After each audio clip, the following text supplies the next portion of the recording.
السلام عليكم، إيش راكم حبوباتي؟ إن شاء الله تكونوا لاباس، صحتكم تكون بخير. أنا لاباس الحمد لله. سؤال عليكم انتوما، صحة فطوركم ولا صحة سحوركم الوقت اللي راح تشوفوا فيه لا فيديو. اليوم جيتكم بتشكيلة جاتو العيد من عجينة واحدة راح تخرجي شحال من نوع. الوغ حبوباتي هنا نروح نشوفوا مقادير الوصفة تاعنا واش راح نحطو فيها. جبت 500 غرام زبدة. أنا هنا استعملت 500 غرام كاملة باه نخرج قداه من نوع بها. اللي حاب يقسم المقادير، يحب يدير كمية قليلة يقسم المقادير على نص. قلت لكم حطيت 500 غرام تاع زبدة، زوز حبات بيض أو عظام، وكمية من لافاني. حطوا كمية معتبرة من لافاني. هنا عندي لافاني سائلة، اللي عنده بودر يحط بودر. من بعد حطيت كاس صغير ربع تاع سكر غلاس. وما تنساوش الرشة تاع الملح. الرشة تاع الملح راهي ضرورية. من بعد رحت جبت زوز مغرفات تاع الشامية. انا كانت متوفرة عندي هنا هذه اللي تجي محشية في الوسط بالشوكولا. اللي عنده تاع الميزان ولا اي نوع خلاف يحط اي نوع خلاف، مش مهم النوع. من بعد حطيت 5 مغارف كبار تاع الزيت، ونروح نخلطوا كامل هادو المكونات مع بعضهم بالباتور. هنايا من الافضل انه تكون الزبده تاعكم طريه، باه راح تجيكم العمليه سهله. ليه ينسجموا المكونات تاعكم. بتكون تكون الزبده تاعكم يابسه راح تغبنكم بزاف. كما قلت لكم حبوباتي، بقاو خلطوا مليح بالباتور حتى ينسجموا كامل المكونات. واللي وصلت معايا لا فيديو هنايا حبوباتي، ما تنساوش ديروا لي جيم لا فيديو، تشتركوا معايا في القناه باه يوصلكم كل جديد. منين نحط هكا فيديو راح يوصلكم اشعار في الهاتف تاعكم باه تدخلوا للقناه تاعي تشوفوني واش حطيت.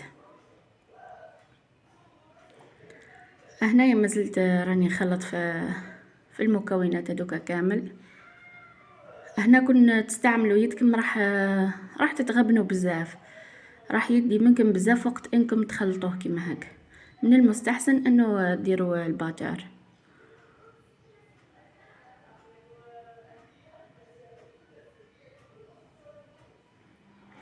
هنايا بعد ما كملت خلطت المكونات ونساجموا مع بعضهم مليح. شوفوا القوام كيفاه ولا. راح نضيفوا له هنايا كاس معامر تاع نشا ونخلطوه. اللي حب هنا يقسم لاباط تاعو على 2، يدير نص فاني ونص يحط لها الكاكاو، ولا تحطوا لها نيسكافي، ولا المهم اي جو تحبوا تقسموها اقسموها في المرحله دي. كي تحطوا الكاس تاع المايزينا تحبوا تقسموا الخليط تاعك. لكن ما كمش حابين تخلطوا ليغو، ديروها جو واحد ومن بعد الحشوات راح تخلطوه. هنا الاختيار راح يكون ليك. قلت لكم حطيت كاس تاع المايزينا، ونبدا نحط الفارينه ونحط على راس المغرفه نص مغرفه هكا صغيره تاع القهوه، خميره تاع الحلوى. ما تكتروش هنا الخميره باه من بعد كي نشكلوا الحبيبات تاع السابلي تاعنا كي نطيبوهم الشكل تاعهم ما يتغيرش، باه يبقاو محافظين على نفس الشكل اللي رايحين ديروه. نبقاو هنا نحطوا في الفرينه غير بالعقل، ما تحطوش الفرينه ضربه واحده باه العجينه تاعكم ما تيبسلكمش، راح تيبس وتحصلوا فيها. هيا حطوها غير بالعقل وبقاو خلطوا المكونات مع بعضهم بالعقل حتى ينسجموا وتحصلوا على عجينه تكون طريه. القوام تاعها يكون مليح برك. وما تستيوش بيديكم اللي قاعد باليد اللي راكم تخلطوا بها، تستيو باليد اللي تكون ناشفه. هنا باه تعرفوا العجينه تاعكم تاع السابلي اسكو مليحه ولا مخصوصه فرينه ولا قد. هذه هي الطريقه.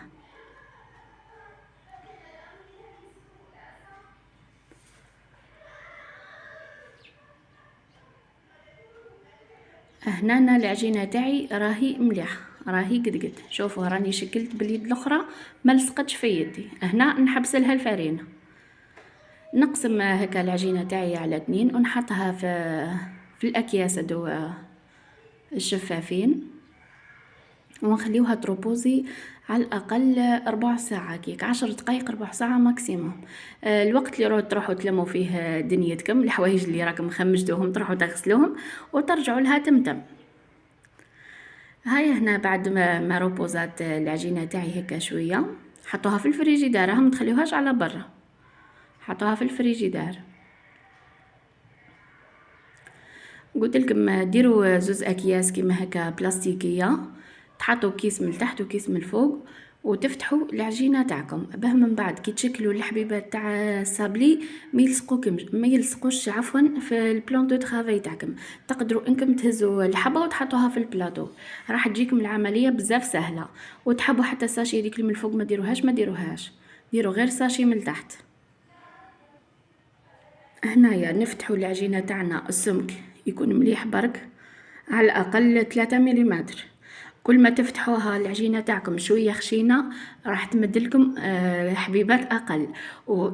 ولا حبيتوا تنقصوا ترقوا في الحبيبات تاع السابلي تاعكم، ديروها رقيقه وراح تخرج لكم حبيبات اكثر. انا بالنسبه لهنايا العجينه تاعي خرجت لي اكثر من 80 حبه. وهنا تجيبوا ليمون اللي رايحين تشكلوا بهم. انا جبت قلب، جبت كير، عفوا جبت قلب، جبت مربع، جبت مثلث، وجبت شكل خلاف. هنا ديروا الاشكال اللي عندكم. السمك تاع العجينه راح يكون مليح برك. وهنا سنيوه تاعكم ديروا لها بابي كويسون، وهزوا الحبيبات تاعكم وحطوهم يطيبوا. هنا كملت شكلت الكار هذاك. من بعد جاتني العجينه شويه هكا طريه، دردرت شويه فرينه من تحت، رشيت شويه فرينه من تحت باه كي نهز الحبات تاع الصابلي راح يتهزولي فاسيلمون، ما راحش يغبنوني ولا يلصقولي ولا. درك لاباط تاعكم راهي في يديكم، درك لا حسيتوها شويه طالقه روحها دردروا لها شويه فرينه. هنايا نكمل نشكل الاشكال اللي عندي اللي راح نستعملهم انا كامل. بديت بالقلب ومن بعد درت الشكل هذا، نكملوا نشكلوا حبيبات منه باه كيما قلت لكم راح نديروا تشكيله، ما نضلوش كل مره نرونوا لاباط ونطيبوا كل نوع وحده. ديروها على ضربه، طيبوا لاباط تاعكم حطوها لهيه وجدوا باه رايحين تحشيوهم وديروها مع بعضها، ما تبقاوش كل مره ترونوا لاباط. هذه لاباط تاع صابلي تجي بزاف بنينه، وكما قلت لكم ما راحش يتبدل الشكل تاعو كي راح نطيبوه، راح يبقى محافظ على الشكل تاعو، مش راح الكعبه تتعوج لك هيك ولا هيك. كي تحطي هيك زوز حبيبات فوق بعضهم راح يبقاو بنفس الشكل، ما تجيكش واحده خارجه على واحده ولا واحده مش هقد واحده، راح يجيو كامل كيف كيف.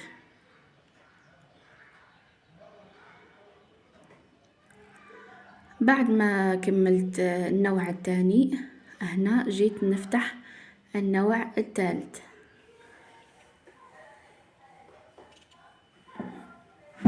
هنايا النوع الثالث انا هنا درت المثلث.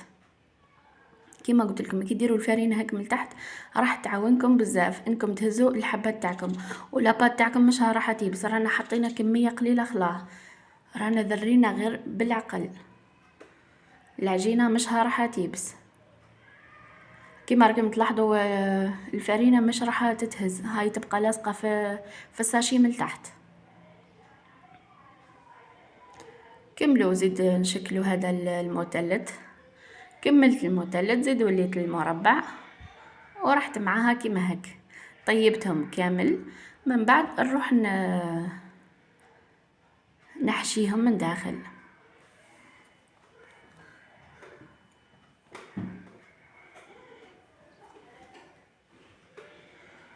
راهو لا فيديو يوضح على كل شيء. شوفوا كيفاه نهز الحبة من داخل، نحط يدي تحت الساشي ونطلع هكا الحبة، نقدر نهزها نورمال. شوفوا هنا كيما قلت لكم الحبات راح يجيو قد بعضهم كامل، ما تجيش حبة اكتر من حبة، ويجي الشكل تاعهم بزاف مليح، ماهش راح يتبدل خلاه. هنايا جبت كريمة الزبدة، راح نحط لكم لا فيديو تاعها ان شاء الله اللي درت بها الحشوة تاع السابلي هذا. وجبت فرويار هذا تاع الفراز، النوع هذا تاع المثلث راني درته بكريمة الزبدة وفرويار تاع الفراز، والانواع الاخرين راح نبدل فيهم. حتى في الكلاصاج تاع الشوكولا كيما شفتوا في الاول تاع لا فيديو بدلت غير الكلاصاج تاع الشوكولا. كيما قلت لكم خير من كل مره ديروا عجينه وتبقاو حاصلين فيها، ديروا هكا على ضربه وخدموهم على ضربه وتهناو ضربه واحده.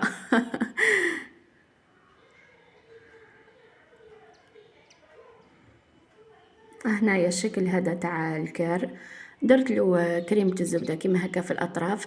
من المستحسن انكم تشريو هذو لي بوش هذو، راح يعاونوكم بزاف.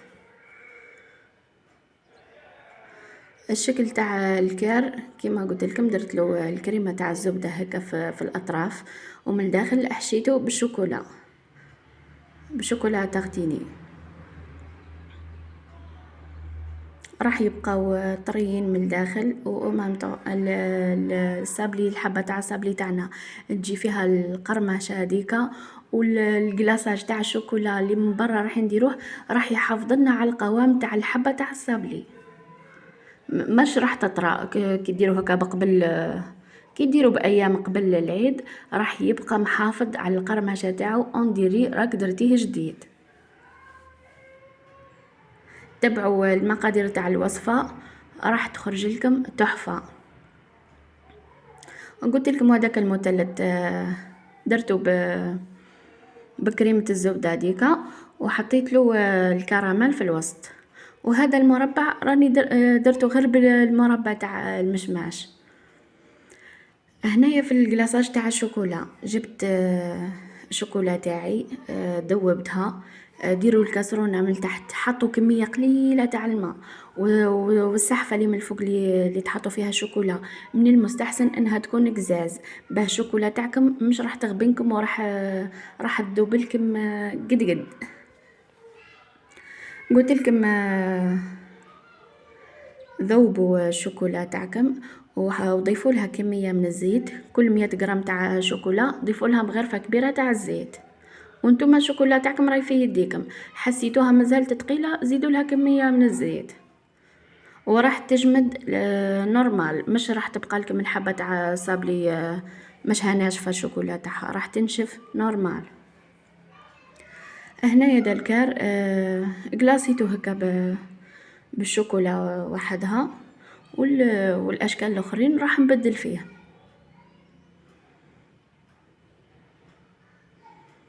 وهنا استعملوا دي طريقه، بعد ما تقلاصيو الحبه تاعكم حطوها وسيو كيف هكا كي تحطوها المره الاولى، حطوها من بعد مشيوها هكا شويه باه الشوكولا ما تلصق لكمش من تحت، باه من بعد ما توليوش زيد تفينيو في الحبه تاع السابلي تاعكم، زيد توليو تحكموا الموس وتفينيوها من تحت.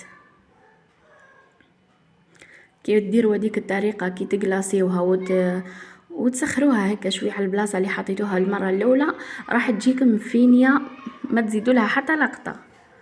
هاي ومن بعد هنا جبت هذاك النوع تاع المربع، درت زيد ذوبت كميه من الشوكولا وحطيت لها كميه من الكاوكاو ولا اي مكسرات تكون عندكم. حطوا لها 2 مغرفات ولا 3 تاع الكاوكاو، راح تجي سوا سوا.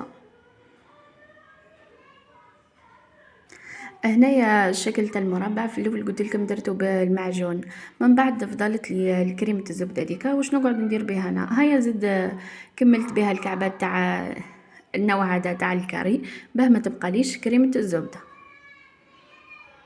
حتى هو درت له كريمة الزبدة وحشيته في الوسط. خلط، مرة ندير شوكولا، مرة ندير باتاتا غتيني تاع الفراز، مرة ندير له كراميل. كل حبة درتها كل حبة نوعت فيها. راهو هذا الكاري راني خلطته.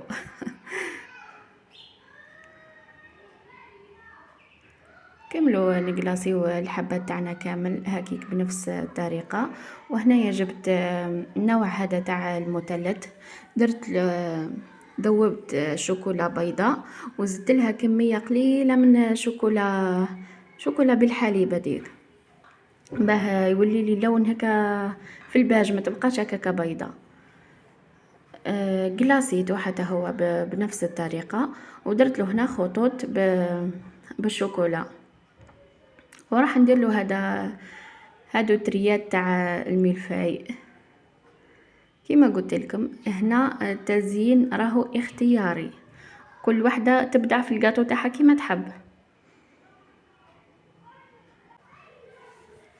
هنايا دا الكار كي عاد هكا سامبل، قلت هنا ندير له كميه تاع طوفيه هكا في الشط، وندير له سكر جيود اللي راهو صنع منزلي. راح نحط لكم حتى هو الوصفه تاعو باذن الله، ونحط له هذيك عيد سعيد الموتيف هذا. شوفوا لي كيف خرج، جاء روعه ما شاء الله. كما قلت لكم التزيين راح يكون اختياري، كل واحدة وطريقة التزيين تاعها زين معه. هذا هو حبوباتي، الشكل تاعو النهائي كيفاه خرج معنا. ان شاء الله راح تسيو الوصفه دي وراح تعجبكم بزاف. كما قلت لكم حبوباتي، ما تنساوش ديروا لي جيم لا فيديو، تشتركوا معايا في القناه باه يوصلكم كل جديد، والى اللقاء.